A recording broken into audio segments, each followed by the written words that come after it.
Welcome to Salad with a Side of Fries. I'm your host, Jenn Trepeck, talking wellness and weight loss for real life. We're here to clear up the myths, misinformation, bad science, and marketing to teach you how to eat and how to cheat. Are you ready? I'm having salad with a side of fries. This week, we're talking about 3 decisions, and specifically 3 decisions that will determine the next decade of your life. I know it sounds big.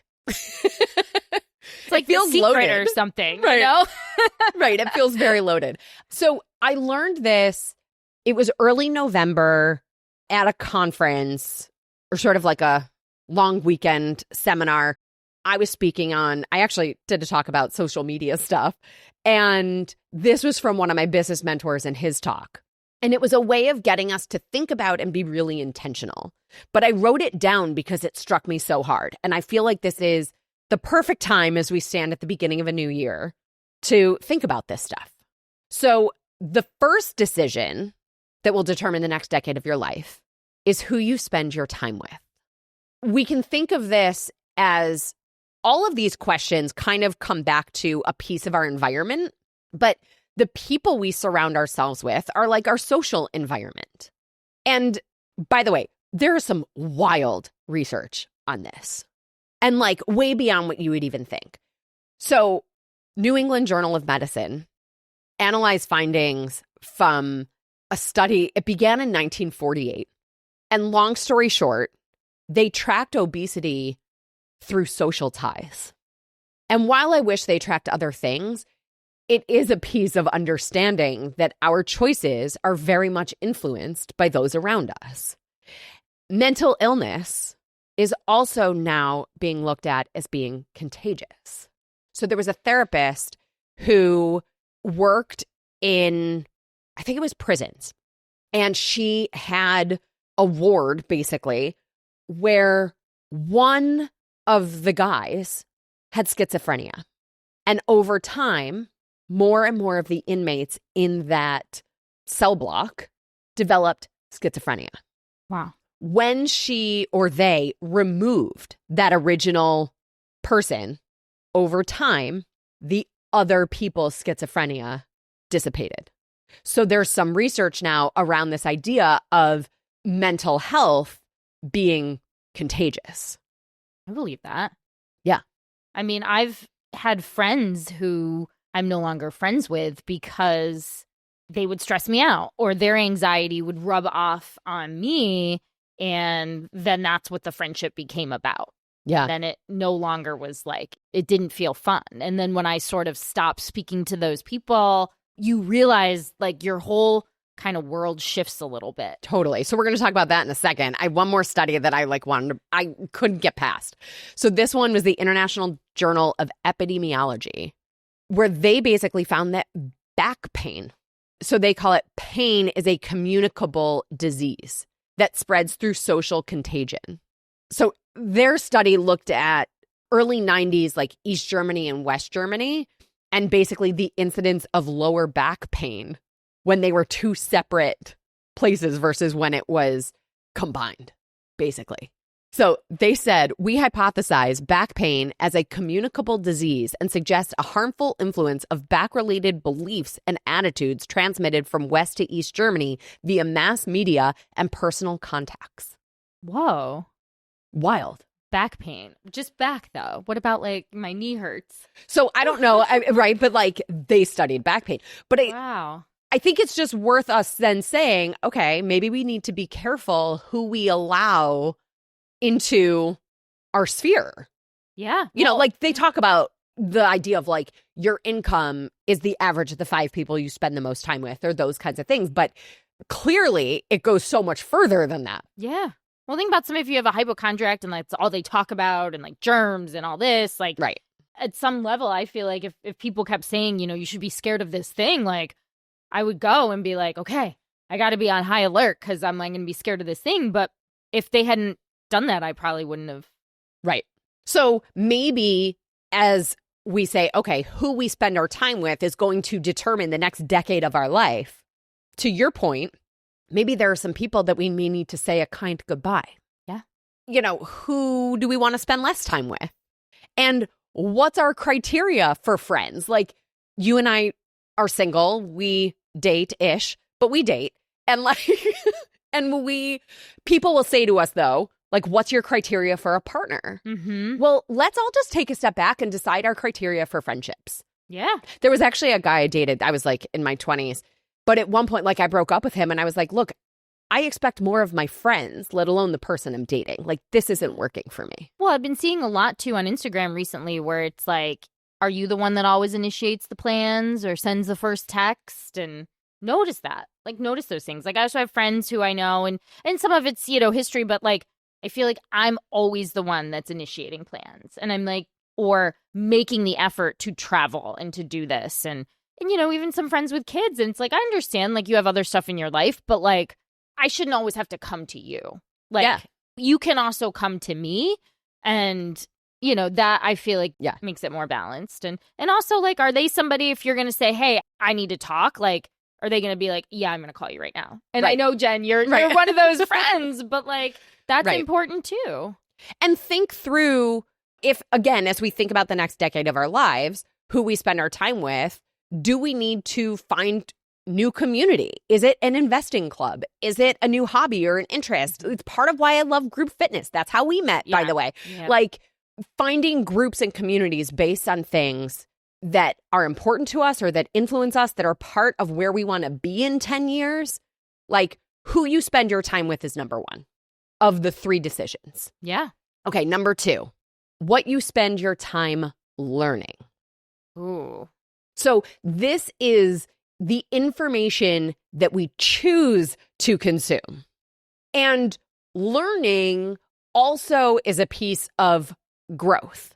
So it also reinforces our current beliefs if we let it, right? So this, going back to the environments thing, think of this as our mental environment. What we read, what we watch, what we listen to, this shapes our brain. It also then creates new opportunities. Going back to this thing of like, well, where do we want to be in 10 years? It also goes back to number 1 of who are we surrounding ourselves with? What are the things that we're learning? And a lot of people attribute this to Malcolm Gladwell. He was not the first person to talk about this, but the 10,000 hour rule of this idea of like, if we spend 10,000 hours on something, we achieve world-class expertise. That's a bit of an oversimplification for sure, because there's quality, not just quantity, when it comes to practice and learning. But I think it's maybe an idea of saying, okay, where do I want to be 10 years from now? What kind of work do we want to be doing? What do we want to be an expert at? What skills do we want to have mastered then? What things do we want to do for fun in 10 years? And what might we need to learn more now to move in that direction? Yeah. So number 2, what you spend your time learning. Yeah. I mean, I think last year I started a new job, and the first year is kind of like finding your footing, what's going on. And so now going into my full year 2, I'm like, okay, I learned so much in year 1.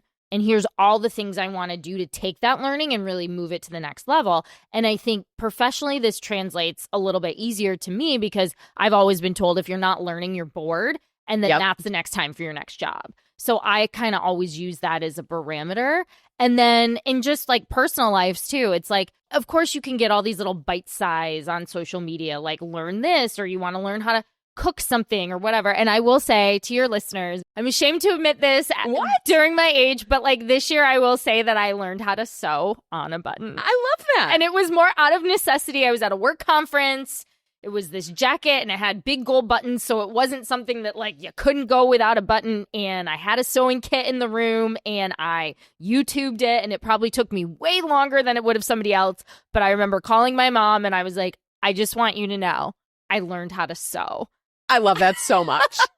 That's amazing. Are you going to sew something this year? No, my mom's coming. Yeah, my mom's coming in a couple weeks, and I'm like, so I have a blazer I need you to sew this button onto. I wouldn't trust my skills, but I do know if I needed it to survive, we could probably we would get be by. okay. Awesome. All right. So number 1 was who we spend our time with. Number 2 is what we spend our time learning. And number 3 is what you spend your time building. Oh. So this puts all of these things into action, right? To me, this is like the action step from the learning. And I also put this in the context of like, experiences. So if we go back to the environments concept, this is places we choose to go, our physical environment, experiences we choose to have, which is memory and emotions. And so, what are you building? Are you building health? Are you building a business? Are you building a family? Are you building all of those things? Are you building memories?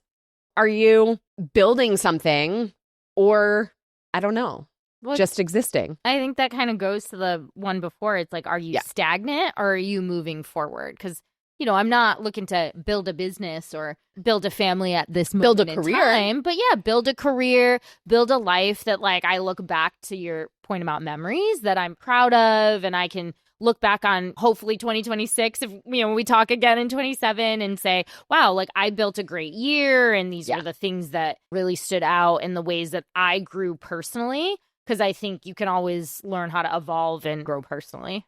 For sure. So we have who we spend our time with, what we spend our time learning, and what we spend our time building. And fundamentally, this comes down to, are these decisions happening consciously or habitually? So if you're making habitual decisions, are they moving you in your desired direction? If yes, fantastic.